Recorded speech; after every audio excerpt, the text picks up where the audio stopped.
So hey guys, welcome back to another video. My name is Gerald, and a survey by Insider and Morning Consult found out that over 58% of the millennials have less than $5,000 in savings. In fact, another research by MyBankTracker found out that 30% of youths are willing to sell like a limb just so that they can pay off their student debt. So can you imagine what we've become? Would you sell your hands and leg just so that you can pay off your student debt? Is this what we've become? Limb selling for debt? But that's what the rat race is all about, isn't it? Paying off debt, staying trapped in a cycle, selling your life and soul for money. So in this video, I'm going to share with you guys the 6 best ways that I know of to save money as a millennial. And before we begin, do me a big favor and hit that subscribe button because I'm trying to save up to 1,000 subscribers and I really need your help to get there, alright? So let's begin. So the first tip I have for you is to minimize spending on premium drinks such as this, your Starbucks, and if you're in Singapore, alcohol is taxed at a premium, so minimize buying alcohol, your bubble tea, and so forth, basically premium drinks. So the point I'm trying to make, guys, is not for you to not spend on any of these premium drinks. Of course, if you're meeting a friend in Starbucks, buy a drink, that's okay. But what I want you to avoid is having the habit of buying this kind of drinks even when you don't really need it. Like for example, if you're working during summer, you're bored, you figure why not just go and buy a Starbucks drink, right? So that's going to cost you like $6 compared to like a 3-in-1 coffee that I get for like 20 cents in Singapore. Gets the job done. So how much can you save by not spending on premium drinks compulsively? So let's assume an average of $6 a day in savings because the average Starbucks drinks is like $6 to $8. Sometimes people buy like 2 or 3 drinks in a day.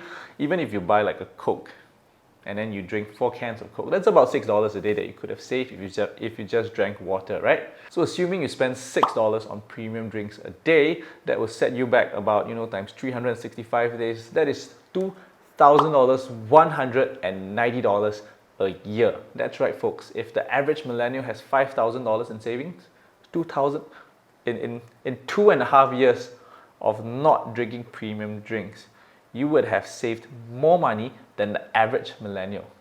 That's crazy, guys. And the second tip I have for you guys is to take public transport, guys. That's right. If you're in a big city like Singapore, the London, even KL, they have a very well-built public transport system. You can get anywhere if you plan ahead of time, and if you are willing to save that money, take a little bit of discomfort and save a lot of money, guys.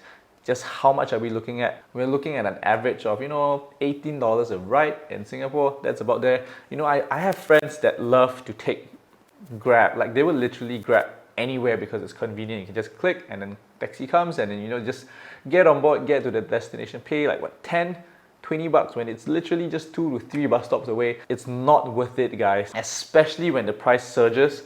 It's just so expensive to take taxis. I have seen taxis that charge like $50. That's crazy, but people still take it anyway. So just how much could you save? Assuming you're an average person that likes to take taxi, typically they mix public transport and a little bit of taxis every now and then.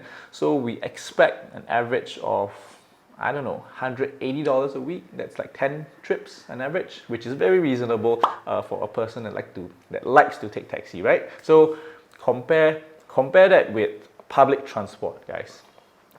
Public transport in Singapore, you can get unlimited. You can get unlimited transportation or buses and train for just $130, guys. So that is less than 1 week's worth of taxis. And if you multiply this by a year, you're gonna save like $7,824, guys. That's way more than the average millennial. So if you like to take taxi, cut back on taxi and you're gonna be better than 50% of the people around you. And my third tip for you guys is to live life for yourself and not for Instagram, guys. I know quite a few friends who are very self-conscious of how people think about them, and they would spend money, like they would spend 20 bucks eating out in a restaurant just so that they can take a beautiful picture of the food which tastes like crap, just so that they can impress people that don't care about them. So it's very sad to see this, guys, and I don't want you to be one of them. If you've and the worst part is when this person kind of posts a lot of good pictures, it subtly persuades other people to do the same as well. So it's kind of a vicious game going on of who is living a better social life digitally, when in actual fact he spends like $100 to maybe $200 every week just to do things he doesn't enjoy for people that doesn't care. So that's going to set you back like 3 to 5,000 a year. That's an insane amount of money, guys. Trust me, it is not worth spending all this money, $3,000 to $5,000, just so that you look good on social media and you don't really enjoy it, guys. If spending this money makes you happy, that's up to you. If you can invest this money, do something better with it. Trust me, it's going to yield you so much more return. You're going to be so much happier in the long run. Just feed the poor, guys. This money can feed a lot of poor people, right? So that's tip number 3, folks. Don't spend the money on things or luxuries that don't really make you happy. If you can save that money, you're going to save a ton of money. So that's my third method of saving a lot of money, guys. If you're one of those, strip that pride and be self-confident. Seriously, guys, I don't post on my Instagram at all, and you know what? I still have my best friends. They still call me up. We still hang out. We still have lots of fun, even without a very strong Instagram or Facebook presence at all. If they are your real friends, they will stick by you even without a very beautiful social media following. And that leads to my 4th method of saving a lot of money, guys. Because if you're going to do a lot of activities, and I by no means want to stop you from doing fun activities, go ahead, have fun, but make sure you set aside some money for in case of a rainy day, and to be able to invest and grow that pot of wealth. But once you've done that, it's okay to spend, it's okay to enjoy, go on a trip once a year or so. That's fine, on a cheap trip to, like, if I'm in Singapore, it's okay to go to Thailand, it's fine, even though a lot of people go to Thailand to enjoy it. That's okay, it's fun. It's good to relax.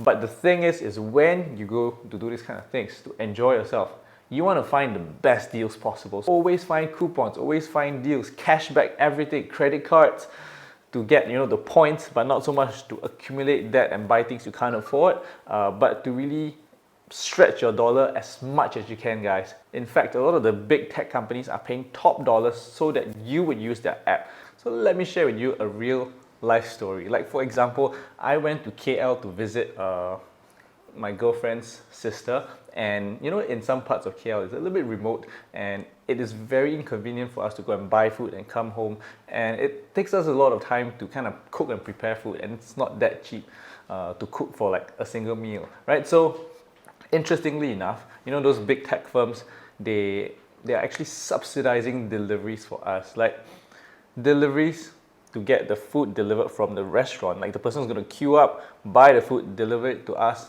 all that completely free.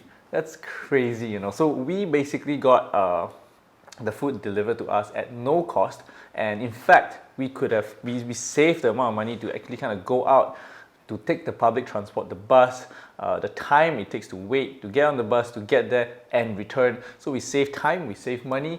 It's like getting a girlfriend to deliver food to you, man. That's fantastic. That's crazy amazing. So my point is that we were able to kind of stretch our dollar by looking for deals that were available to us. Because right now, food delivery is trending in Singapore, in Malaysia. I'm not sure if it's trending in other parts of the world. The big tech companies, they are paying money. They're giving you money for free. So I will take it. I'll take it. I'll use it. And if it makes sense for me, I'm going to stretch my dollar, get the cash back. So another example I have is in Singapore, there are a lot of food discount coupons. Like, in Singapore, the famous one is called Eatigo. Basically what it does is it offers a time-based discount, because restaurants, they have off-peak timings, and then they have off-peak timings where pretty much the restaurant stays just like completely empty, and restaurants will pay like top dollars to get people to get into the restaurants.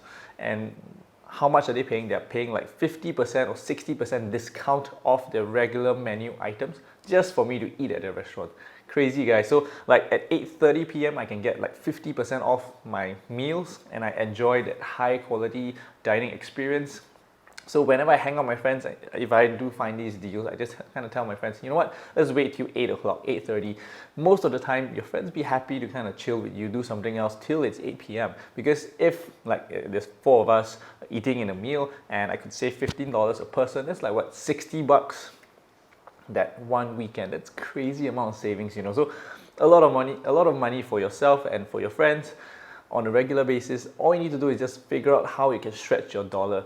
Use your credit cards, even to you know, because credit cards have cashbacks, discounts.